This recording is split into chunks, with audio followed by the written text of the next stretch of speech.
Okay, question बघा काय दिलाय त्यांनी आपल्याला.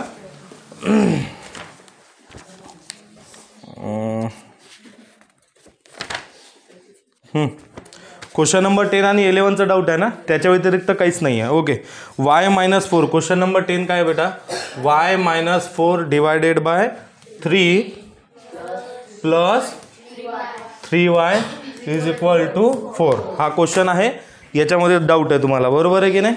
आता बघा y-4 divided by 3 plus 3y is equal to 4. काहीच नाही आहे, काय सिम्पल आहे. याच्यामध्ये डबल व्हेरिएबल्स दिसत आहे आपल्याला. बघा इथे y सुद्धा, इथे सुद्धा 3y आहे, मधातनी प्लसचा साईन आहे. जेव्हा प्लस किंवा मायनसचा साईन असतो त्याच्यामध्ये आपण त्या दोन रेशो फॉर्ममध्ये कन्वर्ट केलं सपोज टू बीला. याच्या डिनॉमिनेटरमध्ये कोणी नाही म्हणजे कोण आहे बेटा, 1. तर y-4 divided by 3 plus 3y divided by 1 आला रेशोमध्ये दोन्ही नंबर्स. आणि दोन रेशो म्हणजे त्याला काय म्हणतात, फ्रॅक्शनल नंबरमध्ये जर ॲडिशन किंवा सबस्ट्रॅक्शनचा साईन असेल तर काय करतो आपण, काय करतो, क्रॉस मल्टिप्लिकेशन करतो. काय करतो बेटा, क्रॉस मल्टिप्लिकेशन. तर बघा दोन फ्रॅक्शन नंबर भेटलेले आहे आपल्याला. नॅचरल नंबर कोणताही इवन नंबर असो त्याला डिनॉमिनेटर असतो म्हणजे असतो कोणता, 1. हां, सपोज टू बी हा 1 न्यूमरेटरमध्ये चाललं गेलं तर पूर्णपणे व्हॅल्यू चेंज होणार, पण आपण कुठं आहे, हे डिनॉमिनेटरमध्ये. आता काय केलं आहे, माझ्याकडे प्लसचं साईन सुद्धा आहे, दोन फ्रॅक्शन नंबर आहे, याच्यामध्ये काय होणार, क्रॉस मल्टिप्लिकेशन. काय होणार बेटा, क्रॉस मल्टिप्लिकेशन. तर 1 मल्टिप्लाइड बाय y-4 जर मी सपोज टू बी लिहितो जरी म्हटलं, काय होणार, 1 मल्टिप्लाइड बाय y-4 बरोबर आहे, प्लस 3 मल्टिप्लाइड बाय 3y बरोबर आहे, डिवायडेड बाय 3 इंटू 1 3.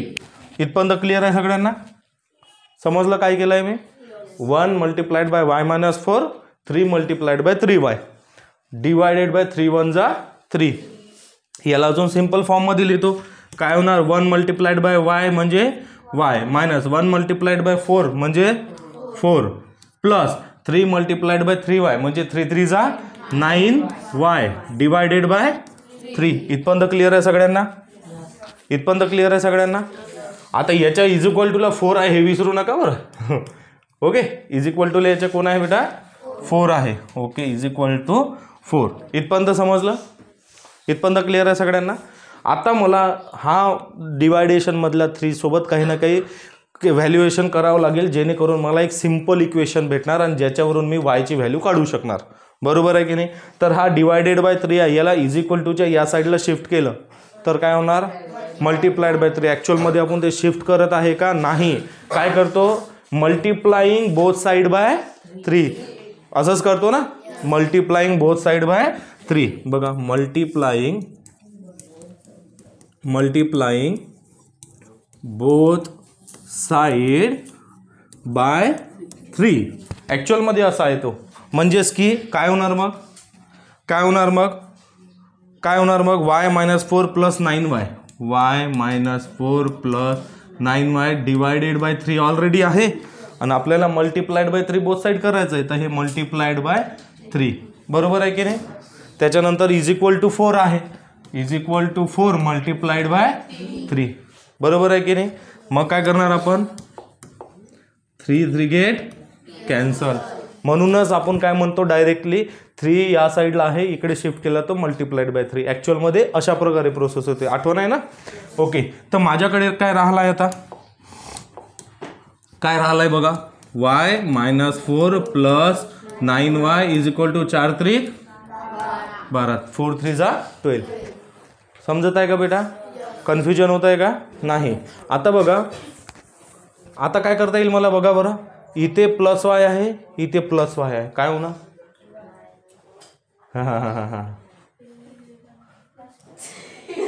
काय काय म्हणते, अरे बेटा किती सिंपल आहे, सांगा सांगा, कोणी कोणी सॉल्व केला हे सांगा मला, कोणी कोणी सॉल्व केलाय ते सांगा मला.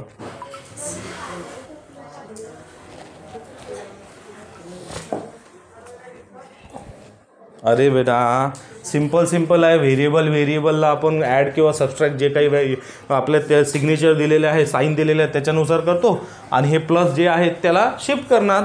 तर हे बघा, हे वाय आणि हे प्लस 9y प्लस वाय, याच्यासमोर साईन कोणता नाही आहे म्हणजे कोणता आहे वाय, प्लस वाय आणि plus 9y.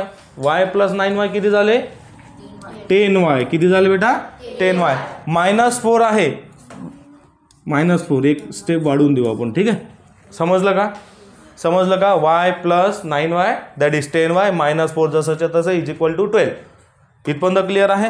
-4ला 10y is equal to -4 आहे, तिकडे गेलं तर काय होणार +4 म्हणजे 10y इज इक्वल टू +4 किती झाले हे 16. इथपर्यंत क्लिअर आहे. त्याच्यानंतर y इज इक्वल टू काय येणार 16 डिवायडेड बाय 10. 16 divided by 10. इथपर्यंत काही डाऊट आहे का बघा. इथपर्यंत काही डाऊट आहे. इथपर्यंत काही डाऊट आहे नाही 100%. आता फ्रॅक्शनमध्ये आलं तर आपण घाबरलो असेल. इथपर्यंत कोणाचं बरोबर आलाय सॉल्वच नाही केलंय. शाबाश, good.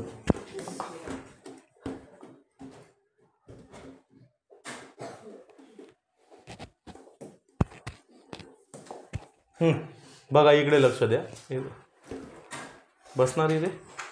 Okay, y is equal to 16/10. तर y is equal to 16/10 as it is लिहिलं आहे. दोन्हीही इवन नंबर आहे. कोणत्या नंबरने भाग जाणार याला सिम्प्लिफाय करावं लागेल. किती 2 5 जा 10 2 8 जा म्हणजेच की y ची व्हॅल्यू किती निघाली बेटा 8/5 झाला आन्सर.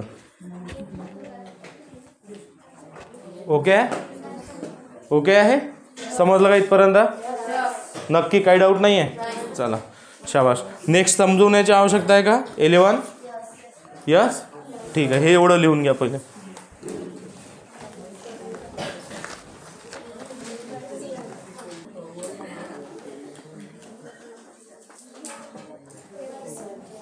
चला नेक्स्ट बघा आता.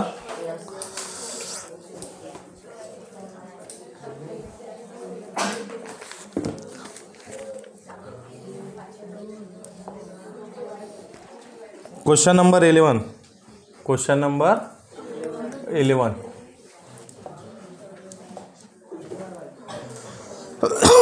काय दिलं आहे त्यांनी बघा b प्लस काय दिलं आहे बघा b प्लस ब्रॅकेटमध्ये b+1 bracket complete plus b+2 bracket complete divided by 4 is equal to 21. हा आपला क्वेश्चन आहे.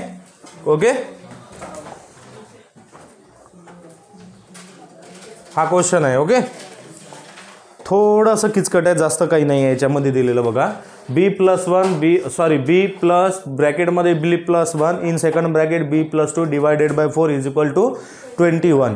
आता हा जो क्वेश्चन आहे याला सिम्प्लिफाय करू आपण. सगळ्यात पहिले त्यांनी आपल्याला भीती दाखवण्यासाठी ब्रॅकेट टाकून ठेवलेले आहे. ओके, तर सगळ्यात पहिले ब्रॅकेटला रिमूव्ह करू, कारण की ब्रॅकेटचं इम्पॉर्टन्स केव्हा येते जेव्हा आपण मल्टिप्लिकेशन असेल.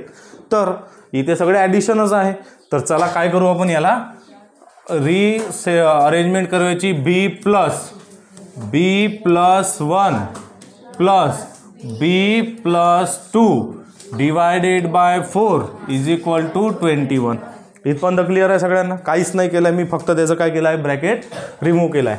आता आपल्याला माहिती आहे व्हेरिएबलचे काय होत असते, जे साईन दिलेलं आहे त्याच्यानुसार ॲडिशन सबस्ट्रॅक्शन व्हेरिएबल आणि नंबरची ॲडिशन सबस्ट्रॅक्शन जे दिलेलं आहे ते. आता बघा इथं सगळे ॲडिशन्स दिलेले आहे. तर कोण आहे इथे व्हेरिएबल बघा बरं. हा झाला एक बी, हा दुसरा बी आणि हा तिसरा बी. किती बी झाले 3. तर हे 3b. इथपर्यंत काही डाऊट आहे. आता नंबर्स बघा. हा 1 आणि हा 2 +1 +2 किती झाले +3 divided by 4 is equal to 21. इथपर्यंत समजलं का. हे अरेंजमेंट समजली. सिंपल आहे की नाही. ओके, त्याला तसंच ठेवतो नवीन कलरमध्ये. इथपर्यंत काहीच डाऊट नाही आहे. आता राहिलं काय माझ्याकडे बघा, इक्वेशन एका सिम्पल इक्वेशनमध्ये कन्वर्ट करण्यासाठी हा 4 मला थोडाफार अडथळा वाटत आहे. ओके, आपल्या सिम्पल भाषेमध्ये मला या 4ला काय करायचं आहे, कट करायचं आहे नाही तर ट्रान्सफर करायचं आहे. तर कट करू शकतो आपण, divide both side multiply both side by 4. तर मल्टिप्लाय केल्यानंतर हा 4 आणि इथचा 4 कट होणार आणि इथं मल्टिप्लाइड बाय 4 ॲड होणार. म्हणजेच की काय राहिलं आहे माझ्याकडे 3b + 3 = 21. डिवायडेशनमध्ये 4 आहे, कुठे जाणार मल्टिप्लिकेशनमध्ये. क्लिअर आहे इथपर्यंत बेटा? इथपर्यंत क्लिअर आहे. That is equal to 3b + 3 = 4 × 4 4 2 8 म्हणजे 84. इथपर्यंत क्लिअर आहे. अगेन मला 3b ची व्हॅल्यू काढायची आहे ना. b ची व्हॅल्यू काढण्यासाठी त्याच्यासोबत असणारे सगळ्यांना आपण काय करतोय, एक तर ट्रान्सफर करतोय, कट करतोय, जे आपल्याला करता येईल ते प्रोसेस करू शकतो आपण. तर इथं +3 आहे, काय करणार मग मी -3. शाबास. तर हे 3b = 84 -3. -3 कुठून आलं, कारण की ते +3 आहे, या साईडला आलो -3 झालं. क्लिअर आहे इथपर्यंत? That is equal to 3b = 84 81. इथपर्यंत क्लिअर आहे सगळ्यांना? पण अजूनही मला b ला सेपरेट पाहिजे, कारण मला b ची व्हॅल्यू काढायची आहे. ओके, तर काय 3 × b. 3b म्हणजे काय होते बेटा? 3b म्हणजे काय होते? 3 × b. तर मी b ला सेपरेट केलं आहे. हे 81 = लिहिलं आहे मल्टिप्लिकेशनमध्ये, कुठे जाणार? सिंपल आहे की नाही? तर b = किती येणार बेटा? 27. 3 × 1 = 3, 3 × 2 = 7, 3 × 2 = 3, 3 × 7 = 21. म्हणजे 27 हा माझा b ची व्हॅल्यू आली. किती सिंपल आहे, समजलं बेटा? चला लिहून घ्या. आता याच्यानंतर आहे प्रॅक्टिस सेट नंबर 12.2. लिहून घ्या फास्टमध्ये.